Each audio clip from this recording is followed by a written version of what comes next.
Escritor Helder Raimundo sobre o conto Um Relatório para a Academia de Franz Kafka. É um pequeno conto que descreve a humanização do macaco Hat Peter em primeira pessoa. Ele foi capturado, levou 2 tiros, um na maçã do rosto e outro na bunda. Eu estou lendo aqui para vocês porque eu queria colocar o que eu escrevi e não o que eu vou falando, porque isso modifica. Foi colocado em um navio e aprisionado em uma jaula estreita, sem possibilidade de sair. Acabou utilizando as grades para ficar ereto, passando a imitar os marinheiros com quem convivia. Não queria mais liberdade, desejara uma saída e em menos de 5 anos percorreu todo o percurso evolutivo da nossa espécie, de símio para a humanização. Percurso esse que a humanidade levara milhares de anos. Para ficar com a coluna ereta, ele encostou nas grades. E a analogia freudiana, já muito explorada inclusive pelo professor Christian Dunker, tende, e por Max Bluch também, tende a ver que as grades são justamente as regras que nós, seres humanos, que vivemos em sociedade, colocamos sobre nós mesmos. O que é ser humano? Qual que é a natureza humana? Não há uma natureza a ser definida, isso pode ser problematizado pela filosofia, mas, sobretudo, uma das coisas que nos constitui enquanto ser humano é a capacidade de incorporar grades a nós mesmos, impor limites para que possamos viver na sociedade. Engraçado é que ele leva um tiro na maçã do rosto e um tiro na bunda.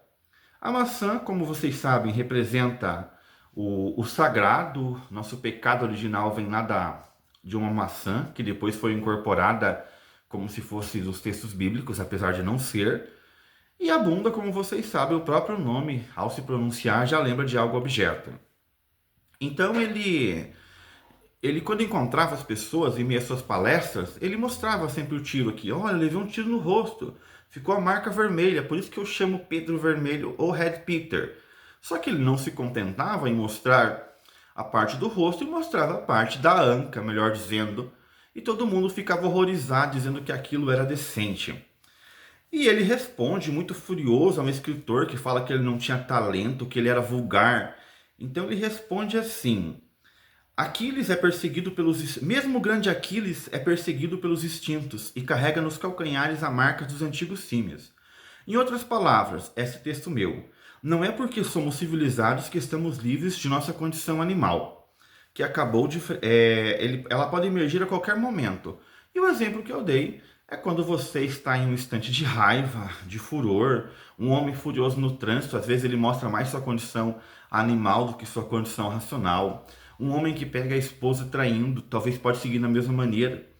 Então, apesar de todo o esforço que nós, seres humanos, fazemos para nos manter diante de uma vida racional, o traço animalesco, nosso mover-se por instinto, se faz presente. Eu posso dar mais um exemplo para poder fechar esse vídeo que já não coube no Instagram, que é da seguinte maneira. Imagine que você tem uma vida toda racional, escolhe o caminho que vai percorrer, tenta fazer tudo da melhor forma.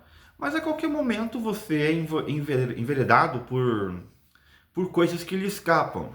Uma bebedeira, uma relação com alguma mulher que você não deveria, porque você sabe que ali não tem futuro, só vai se lascar, mas o prazer falar mais alto, o pecado de Eros, o desejo absoluto.